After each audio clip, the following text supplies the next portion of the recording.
ಜಿಂಕೆ ಬೇರೆ ಟೈಮಲ್ಲಿ ಎದುರ್ಕೊಳ್ತದೆ, ಆ ಟೈಗರ್ ಆದರೂ ಇದನ್ನು ನೋಡಿ ಎದುರ್ಕೊಳ್ತದೆ ಯಾವ ಥರ ಪರಿಸ್ಥಿತಿಲಿದೆ ಅಂತ.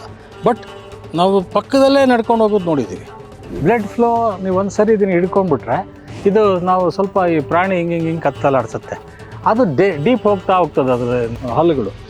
ಇವನ್ ಆನೆಗಳು ತಿಂದಿರೋದು ನೋಡಿದ್ದೀವಿ ನಾವು. ಹುಲಿ ಅಟ್ಯಾಕ್ ಮಾಡಿಕೊಂಡು ಎಳ್ಕೊಂಡು ಹೋಗಿದೆ ನಿಯರ್ಲಿ ಒಂದು 500 metres ಕಾಡೊಳಗೆ.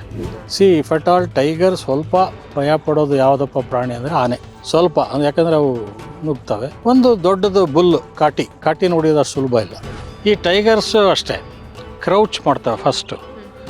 They try to attack as much as possible, ಎದುರುಗಡೆನೇ ಹೋಗಿ ಅಟ್ಯಾಕ್ ಮಾಡ್ತವೆ. Just they will sit like this, ಹೊಂಚ್ ಹಾಕೋದು ಅಂತಾರೆ. ಬಟ್ ಅದ್ರ ಸ್ಪೀಡ್ ಹೆಂಗೆ ಅಂದರೆ within fraction of a second 50ರಿಂದ 60 ಕಿಲೋಮೀಟರ್ ಸ್ಪೀಡ್ ಪಿಕಪ್ ಮಾಡ್ತದೆ ಅದು. 50 to 60 ಕಿಲೋಮೀಟರ್ಸ್ ಸ್ಪೀಡ್ ಫ್ರ್ಯಾಕ್ಷನ್.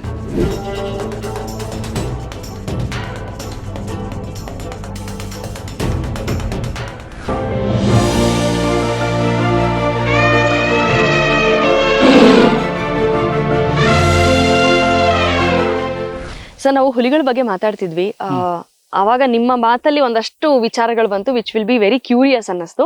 ನೀವು ಮಾತಾಡುವಾಗ ಹೇಳಿದ್ರಿ ಅದು ಹಸು ಮೇಲೆ ಅಟ್ಯಾಕ್ ಮಾಡ್ತು, ಇಲ್ಲಿ ಕತ್ತೆ ಹಿಡಿತು ಅಂತ ಹೇಳಿ.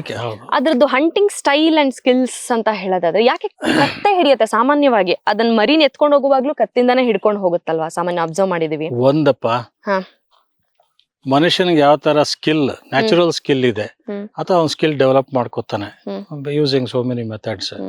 ಎಲ್ಲಾ ಪ್ರಾಣಿಗಳದ್ದು ತಂದೇ ಆದ ಸ್ಕಿಲ್ಸ್ ಇದೆ. Either it is herbivore or carnivore.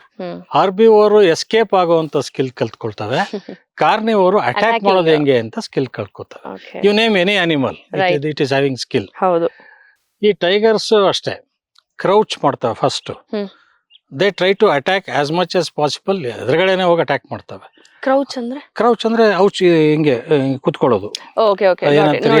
ಏನಂತಾರಪ್ಪ ಅದು crouching. Just they will sit like this, ಹೊಂಚ್ ಹಾಕೋದು ಅಂತಾರೆ. ಆಗ್ತದೆ, ಕೂತ್ಕೊಂಡಿರ್ತದೆ.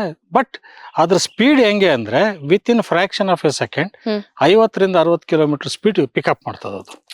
50 to 60 kilometres speed fraction.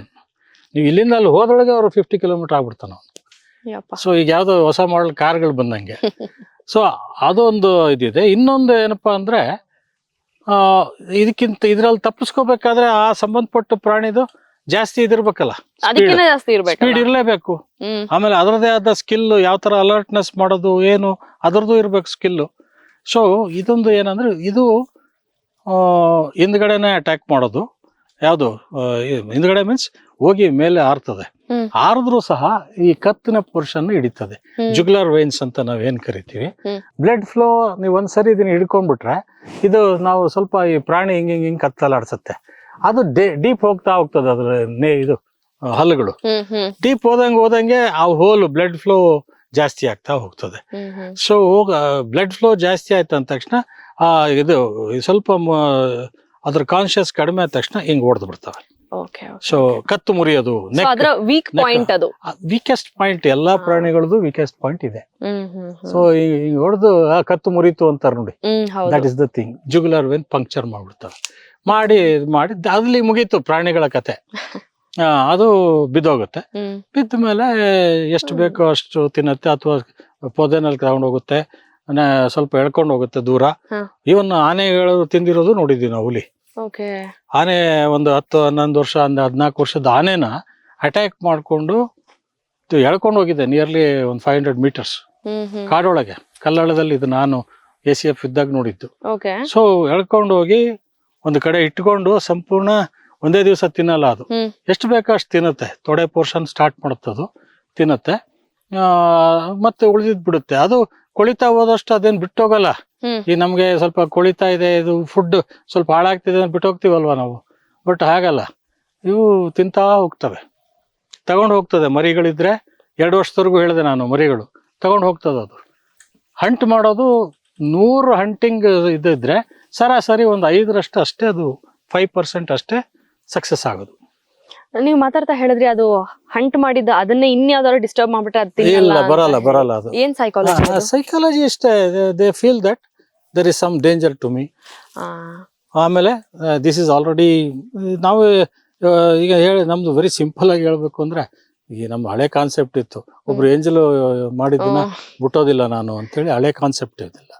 So ಅದು that is one thing. Second is they feel that it must be a disturbed area, there is a danger, risk ಇದೆ ಇಲ್ಲಿ, ಬೇಡ ಅಂತ ಓಡ್ತಾವೆ. ಇನ್ಯಾರು ಅದು ಯಾವ್ದಕ್ಕೂ ಎದ್ರಲ್ಲ ಅದು. C if at all tiger ಸ್ವಲ್ಪ ಭಯ ಪಡೋದು ಯಾವ್ದಪ್ಪ ಪ್ರಾಣಿ ಅಂದ್ರೆ ಆನೆ, ಸ್ವಲ್ಪ, ಯಾಕಂದ್ರೆ ಅವು ನುಗ್ತವೆ. ಒಂದು ದೊಡ್ಡದು ಬುಲ್, ಕಾಟಿ ನೋಡಿದ ಸುಲಭ ಇಲ್ಲ. ಇವೆರಡನ್ನ ಸ್ವಲ್ಪ ಇದು ಬೇರೆ. ಇವನ್ ಕಾಡ್ನಾಯಿನೂ ತಿಂದಿದ್ದು ಉದಾಹರಣೆ ಇದೆ, ಕಾಡ್ನಾಯಿನು. ಬಟ್ ಜಾಸ್ತಿ ಕಾಡ್ನಾಯಿ ಇದ್ದಾಗ ಟೈಗರ್ನ ಓಡಿಸಿರೋದು ಉದಾಹರಣೆ ಇದೆ, ಲೆಪರ್ಡ್ನ ಓಡಿಸಿರೋದು ಉದಾಹರಣೆ ಇದೆ. ಆಮೇಲೆ ನಾವು ಎಷ್ಟೋ ಸರಿ ಕಾಡುಗಳಲ್ಲಿ ಈ ವೈಲ್ಡ್ ಬೋರ್ಗಳು ಲೆಪರ್ಡ್ನ ಮರ ಹಚ್ಚಿರೋದು ಇದೆ. ಸ್ವಿಮ್ಮಿಂಗ್,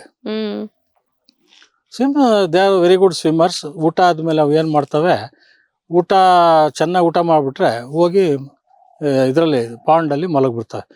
ನೀರಿರೋ ಪಾಂಡ್ ಆಗ್ಬೋದು, ಅಥವಾ ಇವನ್ ಸ್ಲೋ ಫ್ಲೋಯಿಂಗ್ ರಿವರ್ ಆಗ್ಬೋದು, ಅದು ಮಲಗ್ತವೆ, ದಿನಗಟ್ಲೆ ಮಲಗ್ತವೆ. ಸೊ ಇದು ಮೇನ್ ರೀಸನ್ ನಿಮ್ಗೆಲ್ಲ ಗೊತ್ತಿದೆ. ಒಂದು ಟೆಂಪರೇಚರ್ ಜಾಸ್ತಿ ಆಗ್ತಿ, ಬಾಡಿ ಊಟ ಮಾಡಿ ನಮ್ಮವ್ರು ಮಲಗ್ಬಿಡ್ತಾರಲ್ಲ, ಅದೇ ಥರ ಅದು ಊಟ ಮಾಡಿಬಿಟ್ಟು ಟೆಂಪರೇಚರ್ ರಿಡಕ್ಷನ್ ಆಗೋವರೆಗೂ ಮಲಗ್ತದೆ. ಆಮೇಲೆ ಮೋರೋವರ್ ಅದು ನಮ್ಮ ಒಂದು ಕಾನ್ಸೆಪ್ಟ್ ಅಂದರೆ ಡೈಜೆಷನ್ ಚೆನ್ನಾಗಿ ಆಗ್ಬೋದು. Then it feels comfortable in that place. ಯಾವುದು ನೀರಲ್ಲಿ ಕುತ್ಕೊಳ್ಳೋದು, ಕತ್ತು ಮಾತ್ರ ಇದು ಹಾಕಿರುತ್ತೆ. ಆಮೇಲೆ ಅವು they are very good swimmers. ನಾವು ಸುಂದರ್ಬನ್ನಲ್ಲಿ ಒಂದು ಎಕ್ಸಾಂಪಲ್ ಕೊಡೋದಾದ್ರೆ, tigers are very good swimmers. ಅವು ಈಜು ಹೊಡಿತವೆ, ಕಲಿಸ್ಕೊಡ್ತವೆ ಮಕ್ಕಳಿಗೆ, ಅವೆಲ್ಲ ಇದೆ. ಸೊ ಮುಖ್ಯವಾಗಿ ಈ ಬಾಡೂಟದ ಕಾನ್ಸೆಪ್ಟ್ ಅಲ್ಲಿ ಅಪ್ಲೈ ಆಗ್ತದೆ. ಫ್ಯಾಂಟಾಸ್ಟಿಕ್. ಅಂಡ್ ನೀವು ಹೇಳ್ತಾ ಇದ್ದೆ, ಅದು ಒಂದ್ಸತಿ ಹೊಟ್ಟೆ ತುಂಬಾ ತಿಂದ್ಬಿಟ್ರೆ ಮತ್ತೆ ಮಧ್ಯದಲ್ಲಿ ಪ್ರೇ ಬಂದ್ರು ಅದು ಹಂಟ್ ಮಾಡಲ್ಲ ಅಂತ. ಖಂಡಿತವಾಗಿಯೂ ಅದು ಚೆನ್ನಾಗಿ ತಿಂದ್ಬಿಟ್ಟಿದೆ ಅಂದ್ರೆ ಪಕ್ಕದಲ್ಲಿ ಎಷ್ಟ್ ಸರಿ ನೋಡಿಲ್ಲ ನಾವು, ಪಕ್ಕದಲ್ಲಿ ಜಿಂಕೆಗಳು ಆರಾಮ್ ನಿಂತಿರ್ತವೆ. ಬಿಕಾಸ್ ಸಿ ದ ಸೈಕಾಲಜಿ ನೋಡಿ, ಜಿಂಕೆ ಬೇರೆ ಟೈಮಲ್ಲಿ ಎದುರ್ಕೊಳ್ತದೆ, ಆ ಟೈಗರ್ ಆದ್ರೂ ಇದನ್ನ ನೋಡಿ ಎದುರ್ಕೊಳ್ತದೆ ಯಾವ ತರ ಪರಿಸ್ಥಿತಿಲಿ ಇದೆ ಅಂತ. ಬಟ್ ನಾವು ಪಕ್ಕದಲ್ಲೇ ನಡ್ಕೊಂಡು ಹೋಗೋದು ನೋಡಿದೀವಿ. ಸೊ ಆಶ್ಚರ್ಯಪಟ್ಟಿದ್ದು, because this nature is such a dynamic. ಇದು ನಾವು ಎಷ್ಟು ತಿಳ್ಕೊಂಡ್ರು ಸಾಲ್ದೇನೆ, ತಿಳ್ಕೊಳಕ್ ಬೇಕಾದಷ್ಟಿದೆ. ಸುಮ್ಮನೆ ಹೋಗಿ ಕೂತ್ಕೊಂಡ್ರೆ ಸಾಕು. ನೀವು ಹುಲಿಯ ಬಿಹೇವಿಯರು, ದೆನ್ ಬೇರೆ ಪ್ರಾಣಿಗಳ ಬಿಹೇವಿಯರು, ಹುಲಿ ಹಸದಾಗ ಹೆಂಗ್ ಬಿಹೇವ್ ಮಾಡುತ್ತೆ, ಬೇರೆ ಪ್ರಾಣಿಗಳು ಎದುರ್ಕೊಂಡಾಗ ಹೆಂಗ್ ಮಾಡ್ತವೆ. ಸೊ ಇದೆಲ್ಲವನ್ನೂ ನಾವು ನೋಡ್ಲಿಕ್ಕೆ ಅವಕಾಶ ಇದೆ. So it's A huge. ನೋಡಿದ್ರೆ ಪ್ರಾಣಿಗಳು ಇನ್ನೂ ನೇಚರ್ ಜೊತೆಗೆ ಪ್ರಾಕೃತಿಕವಾಗಿ ಬದುಕ್ತಾ ಇವೆ ಅಲ್ವಾ, ಮನುಷ್ಯನಿಗೆ ಹೋಲಿಸಿದ್ರೆ. ಖಂಡಿತವಾಗಿ ನೀವು ನಮ್ಮ ಕಾಡುಗಳಿಗೆ ಹೋದ್ರೆ ಗೊತ್ತಾಗ್ತದೆ ಯಾವ ತರ ಅವು. ಜಸ್ಟ್ ಲೈಕ್ ಹ್ಯೂಮನ್ ಬೀಯಿಂಗ್ಸ್ ಸ್ವಲ್ಪ ಜಾಸ್ತಿ ಆಗ್ತಾ ಇದೆ. ಕೊಲೆ, ಕಳ್ತನ, ದರೋಡೆ, inhuman tendencies, causing harm to another. ಇದು ನಮ್ಮಲ್ಲಿ 100% ಜಾಸ್ತಿ ಇದೆ ಅನ್ಬೋದು ಕಾಡು ಪ್ರಾಣಿಗಳಿಗಿಂತ. So let us not blame. ಸುಮ್ಮನೆ ಹುಲಿ, ಚಿರತೆ ಇವು ಬಹಳ man eater. How many people are eating themselves. Cannibalism ತಿಂದ್ರಷ್ಟೇ ಕ್ಯಾನಿಬಾಲಿಸಮ್ ಅಲ್ಲ, ಇನ್ನೊಬ್ಬ ಮನುಷ್ಯನಿಗೆ ನೀವು ಹಾನಿ ಮಾಡೋದು ಕ್ಯಾನಿಬಾಲಿಸಮ್ ಅಲ್ವಾ. ಸೊ ಇದೆಲ್ಲ ಇದು. ಬಟ್ ಇವಾಲ್ವ್ ಆಗ್ಬೇಕು, ಪ್ರೋಸೆಸ್ ಇವಾಲ್ವ್ ಆಗ್ಬೇಕು. ನಾವುಗಳು ಇದನ್ನ ಒಳ್ಳೆ ಸೊಲ್ಯೂಷನ್ ಕಂಡು ಹಿಡ್ಕೋಬೇಕು. 100% ಫುಲ್ ಪ್ರೂಫ್ ಸೊಲ್ಯೂಷನ್ ಅಂತೂ ಯಾವ್ದು ಕಂಡು ಬರಲ್ಲ. ಬಟ್ ಕಂಟ್ರೋಲ್, ನಿಯಂತ್ರಣದಲ್ಲಿ ಇರ್ತಕ್ಕಂಥ ಒಂದು ಪ್ರಮುಖವಾಗಿ ನಾವು ಕಂಡು ಹಿಡ್ಕೋಬೇಕು ವಿಧಾನಗಳನ್ನ. Very interesting. Thank you. ನಡೀರಿ.